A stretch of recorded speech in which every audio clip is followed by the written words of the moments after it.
Sarah, the sauce looks so good. I just want to... Don't you dare. I'm going to beat you up. I'm going to beat you up with this. Today, I'm going to make my father's Sunday sauce.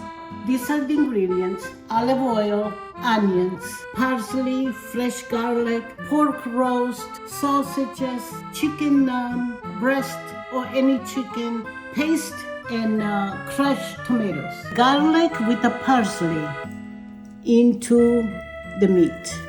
Do the same with the chicken breast. Pour some oil in your pot. Put the onions. Put the sausage with the onions. Saute your pork.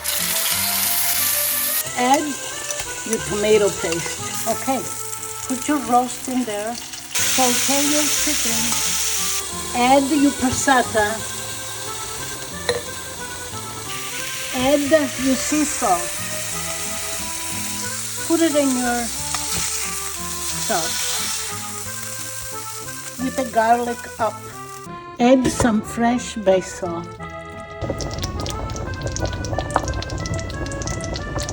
The sauce is ready. It's been cooking for an hour. It's just nice. Cook any pasta you like. I'm gonna cook this.